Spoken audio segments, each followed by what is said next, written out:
Today we discuss derivatives of trigonometric functions, and we'll start with the two basics, the sine and the cosine. And actually, I'll just start with x. Right? The derivative of the sine of x is the cosine of x. But of course, we know that having learned the chain rule, we're going to expand upon that. All right? So let's now replace it with u. The derivative of the sine of u is the cosine of u times du dx. All right, and the derivative of, and let's put that there, it doesn't hurt, of cosine u is negative sine u du dx. So, practicing with our chain rule, suppose we wanted to find the derivative of the sine of the square root of x. Okay, now our u is the square root of x. So our derivative is cosine square root of x times the derivative of the square root of x, which I hope you'll remember is 1 over 2 times the square root of x.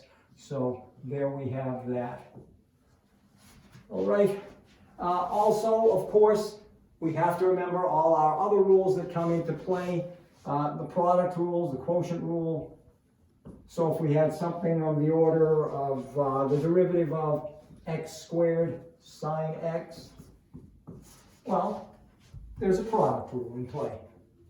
The derivative of x squared times the sine of x plus the derivative of the sine of x is the cosine of x times x squared. Now, I want to make a comment here. A lot of students will write cosine x times x squared. Let me just put that right here. Cosine x times x squared. I would caution you against writing it in that order. And the only reason for that is many times in the midst of a quiz or an exam or just in your work, you'll look at that x and that x squared and think that they can be multiplied together. And that is not the case. This x is simply the argument of the cosine function.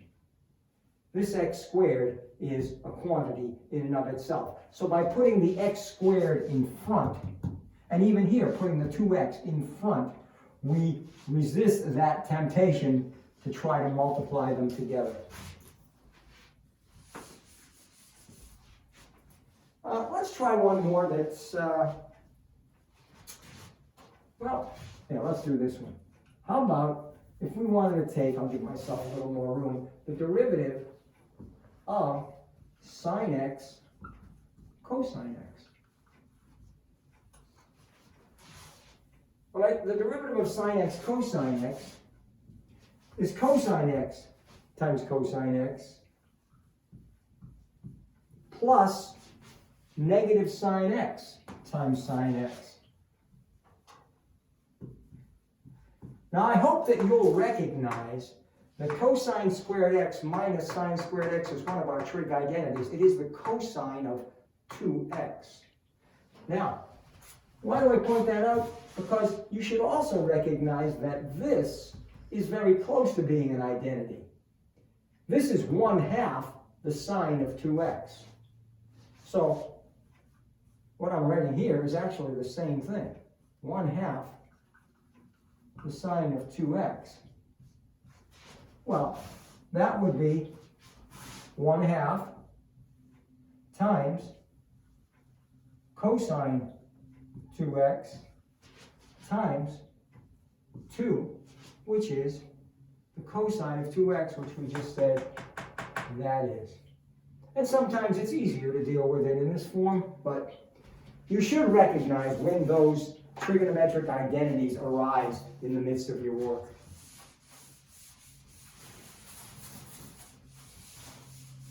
And of course, we should not forget, when we're dealing with rules, the quotient rule. Suppose we wanted to find the derivative of Well, let's, the derivative of sine of x over, let's say, e to the 2x. Don't forget, derivative of numerator first.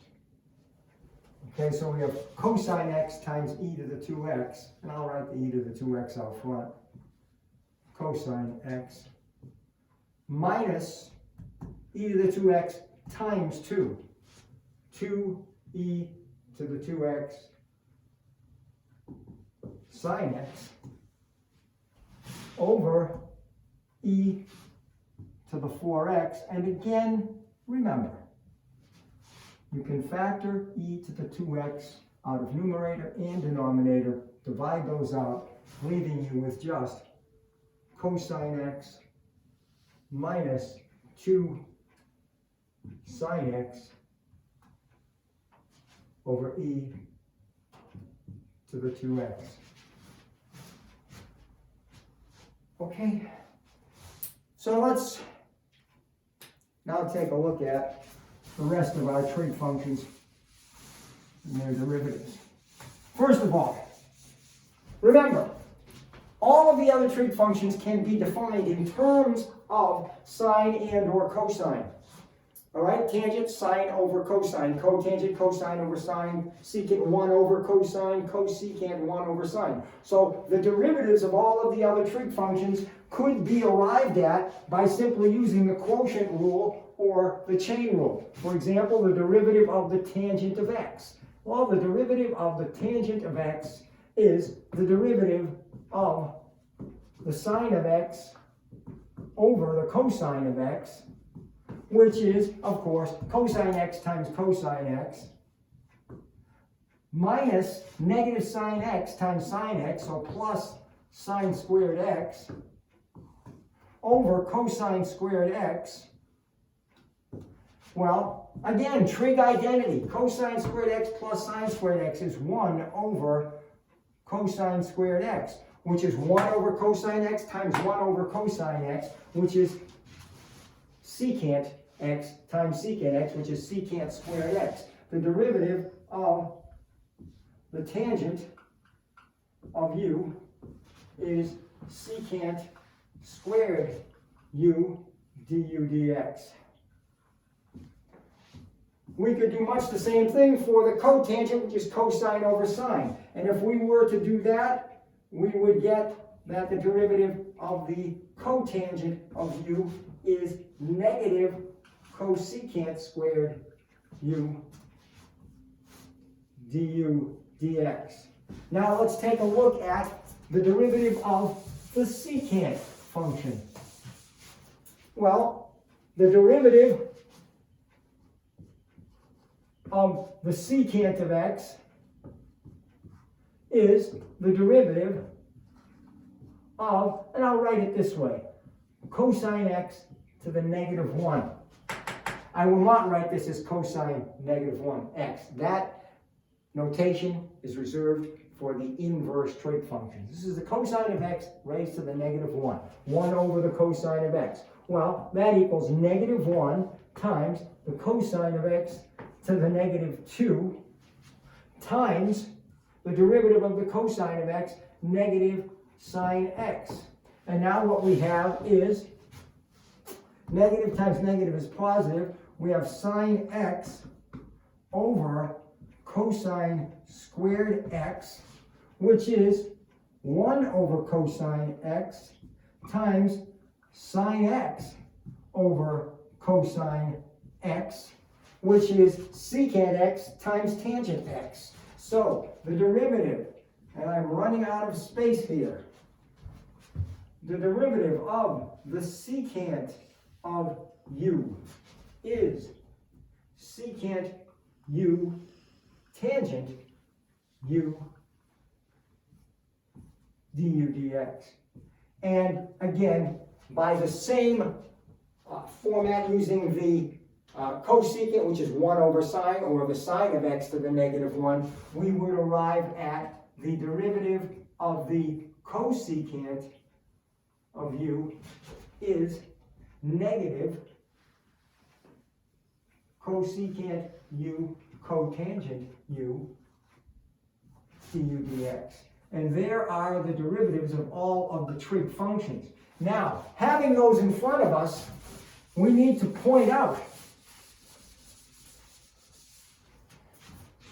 some things that will make our memory of those a little bit easier. First of all, you should recognize that the 6 trigonometric functions can be divided into 3 cofunction pairs.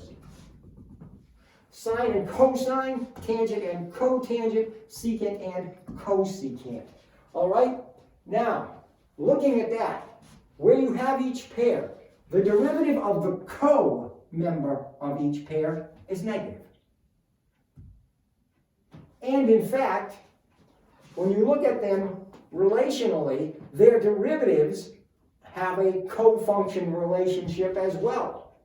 All right? Sine and cosine, cosine and sine. I want this one negative. All right? The derivative of tangent and cotangent, negative. Secant squared, cosecant squared. Secant, tangent, cosecant, cotangent. So if you know the derivative of the sine and the tangent and the secant, it should be a simple matter to figure out what the derivative of its cofunction partner is. It's going to be negative, and whatever you have there, take the cofunction of it. And that is it.